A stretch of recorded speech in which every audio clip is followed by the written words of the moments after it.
Welcome to the Double D Trailers podcast. Today we're talking about used horse trailers. Lots of questions have come through from our listeners on that, so we just want to address a few of those.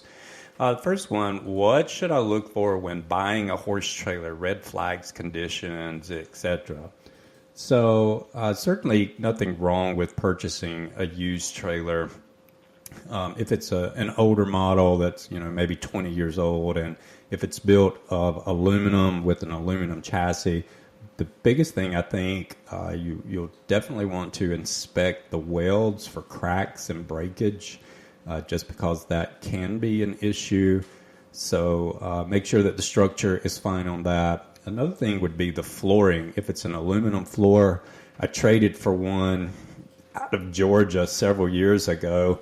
Excuse me, sight unseen, and the customer sent pics of the trailer and everything looked good, but when I received it, our driver delivered the new one, picked up the used one. When we brought it back to the factory to clean up the used one and do some videos to post it for sale, I turned the mats back and I could see daylight through the floor. It had oxidized. It was an aluminum floor.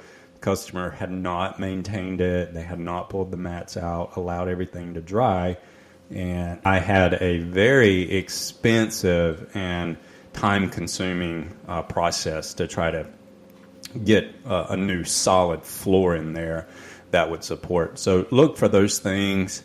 If it's a steel frame trailer, not so much as important on the chassis and structural issues. Steel typically you don't have the breaking welds to contend with. You may have some surface rust to contend with here and there, but nothing that is of huge concern to be alerted by. Where you can drop some money on a horse trailer, the running gear itself, tires tend to age out rather than wear out.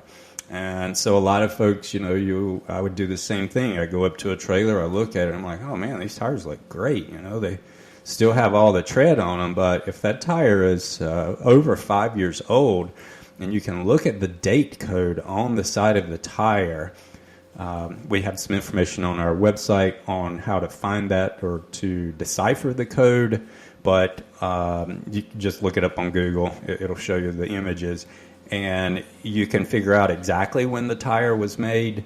It should be, and I say 5 years, that means 5 years of service. And, a lot of tires, they're made overseas. They set inside of a container, then they go through a distributor, then they're in the trailer factory for a while before they're ever actually exposed to the sunlight and the elements, because that's what breaks them down. So 5 years from service, so you could probably look if it's a new trailer, and you would be, it was built but in the last 5 years, you're probably safe to say, that tire in the next year or two is at the end of its life, because they'll definitely age out. The sunlight and the elements, the hot and the cold, the heat cycles that it goes through as the trailer is used up and down the highway, it weakens the sidewall and the rubber compound, and you can have a blowout even with a tire that has really good looking tread. So one, that can be a huge expense. I would plan, if I buy a trailer, unless the date codes were 3 years old, I'd plan on replacing the tires on it. The other thing to look at would be the running gear itself, the suspension. So most trailers are going to have an electric braking system. The magnets can be worn. The brakes may be worn down. You can't really see those things unless you have a qualified mechanic to pull the hubs, inspect everything, possibly repack the bearings or replace bearings.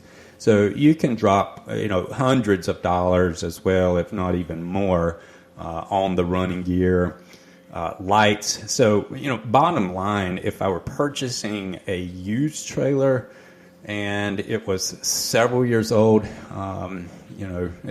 used has a lot of, there's a lot of variance in used. I mean, is the thing 1 year old or is it 15 years old, right? So you have to keep that in mind.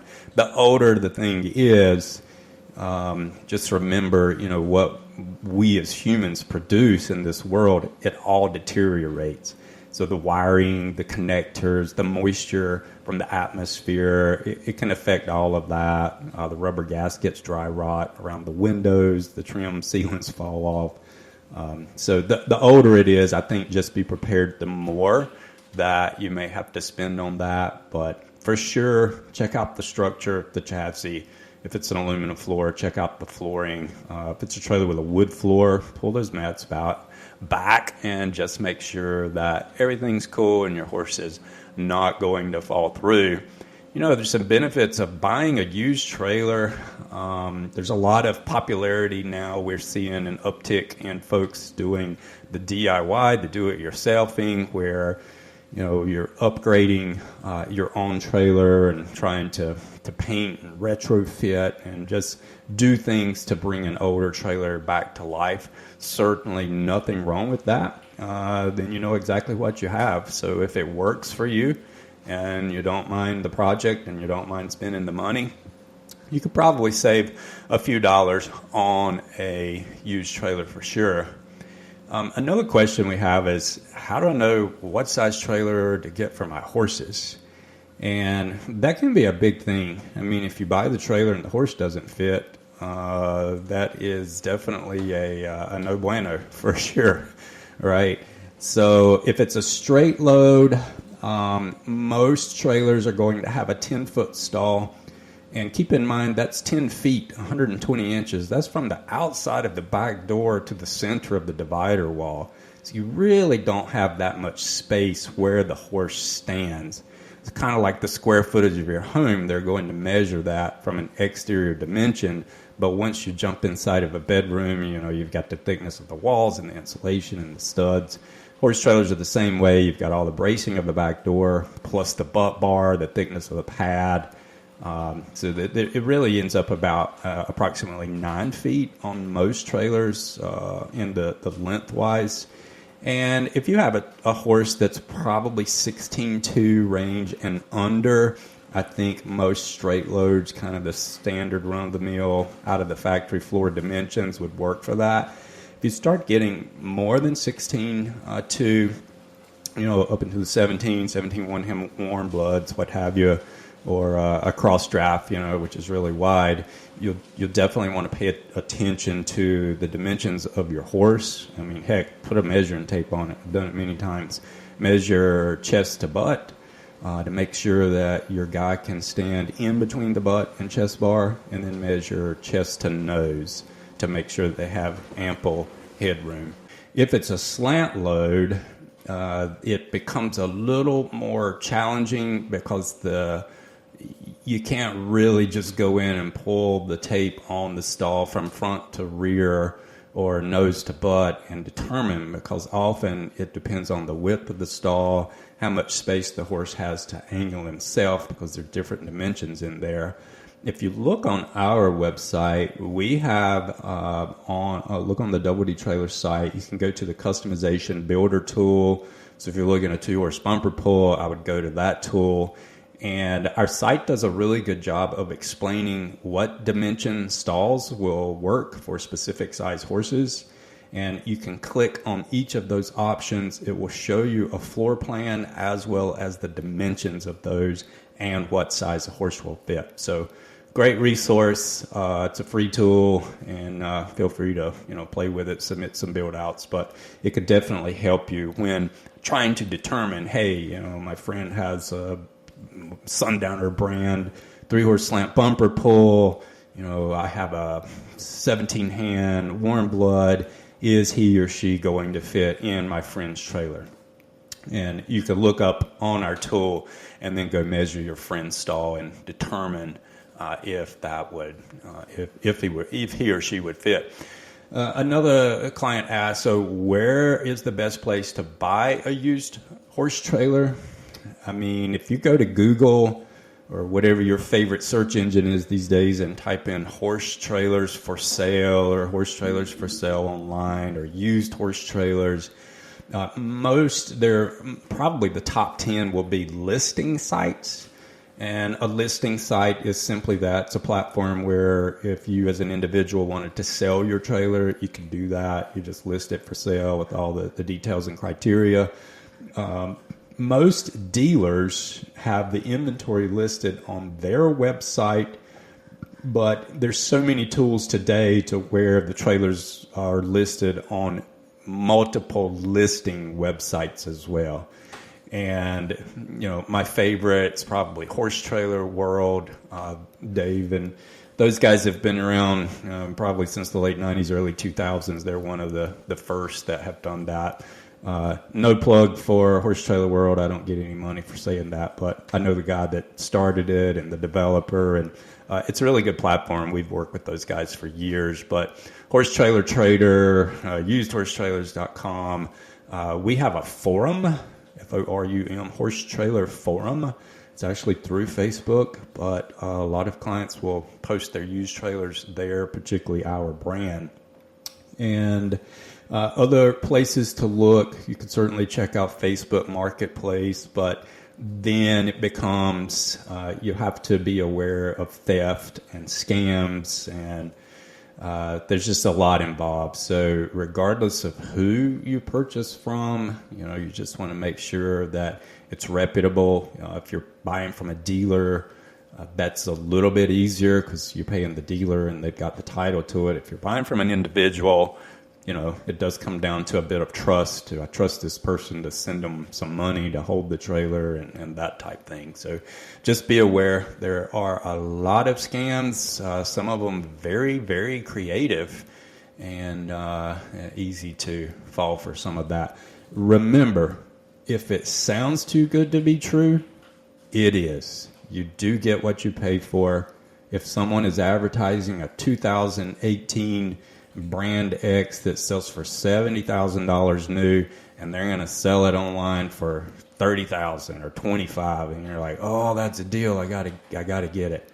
Just walk away. It ain't happening. Okay, it's not happening. Trust me.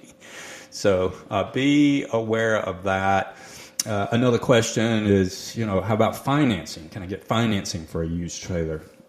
We as a horse trailer manufacturer / dealer, we sell factory direct. We offer financing on our new units as well as used trailers. We work directly with banks. There are probably less than 10 banks. It's a small number, maybe more than 10, but there's only a few handfuls that we work with in the United States that specialize in recreational vehicle loans. That would be RVs, horse trailers, boats, motorcycles. That's kind of their jam, and that's their specialty. We work through a broker that works with several different banks like that. And so that's sort of the process that we have. But the only way that we can provide financing, and I think many other horse trailer dealerships would tell you the same thing, is if we own the trailer. In other words, the funds would be coming to us. We take care of the title work, all of that. And so if you're trying to buy it from an individual, it can become sticky, particularly for satisfying the requirements of the bank, the ownership transfer, who has the title. The person you're purchasing from may already have a lien on the trailer, and they may not have the title. So then, who makes sure that, one, that lien is paid off, two, the title is released. I mean, it can get to be sticky. It really can. So there are a couple sites online. If you Google horse trailer financing, I know Southeast out of Tennessee, I've worked with those guys many, many years, but they will finance a used trailer, and they're sort of the intermediary between you and the bank that can help, finagle that transactions and protect everyone involved. Another thing you have to think about, and we'll wrap this up, is how do I get my used trailer? With us, I have a lot of folks reach out and they're like, hey, I'm buying a trailer in California and I'm in Florida or Texas. Can you get somebody to haul it to me? That doesn't work for us because our factory is based out of Wisconsin. All of our drivers are in Wisconsin. And of course, they pull new trailers from the factory to individuals and then they go back home. So that puts you having to figure out the logistics of freight and make sure that the trailer is insured, that you're using a freight company that's bonded. There are companies that do offer that. In fact, if you guys know of some or you've used that service before, whatever platform you're listening to this on, in the comment section, maybe you could throw that in there just to help out some future listeners there. And then lastly, just a few insights. We looked up on Horse Trailer World and a few of the other listing sites.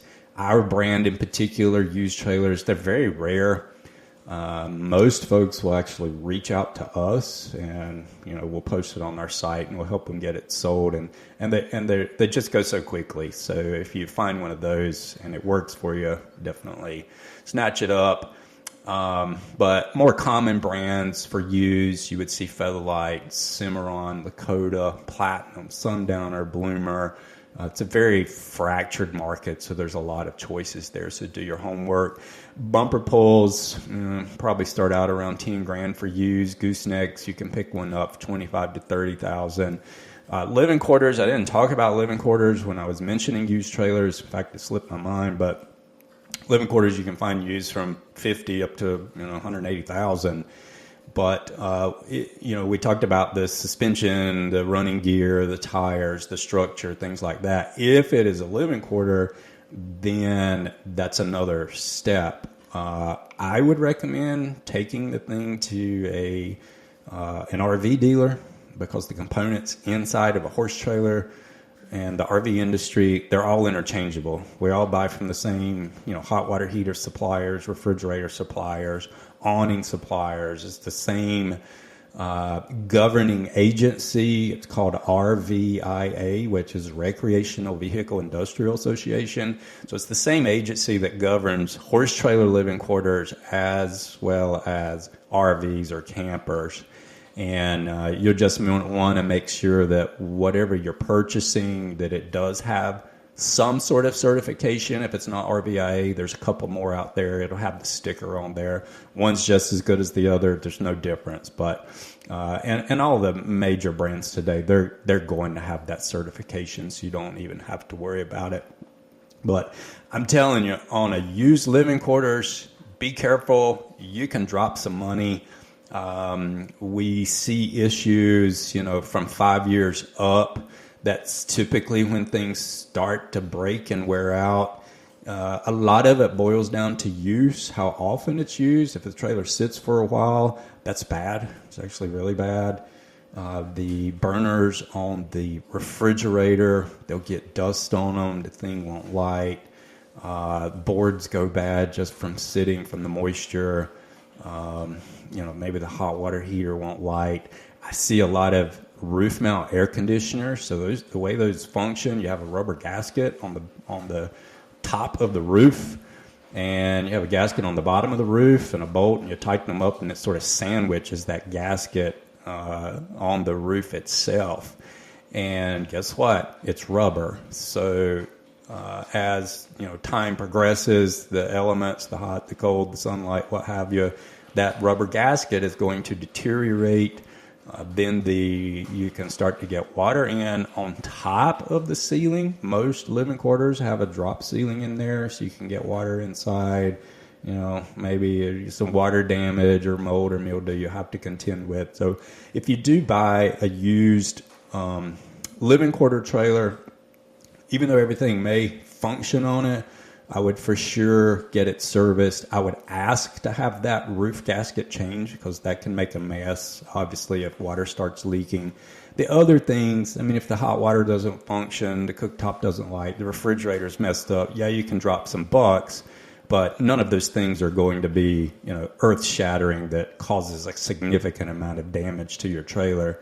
If it's a slide out, those things, the more frill that it has on it, the more stuff that can and will break. I don't know if you've ever owned an RV or a horse trailer with living quarters, but they tend to be the most problematic just because they have so many components on there.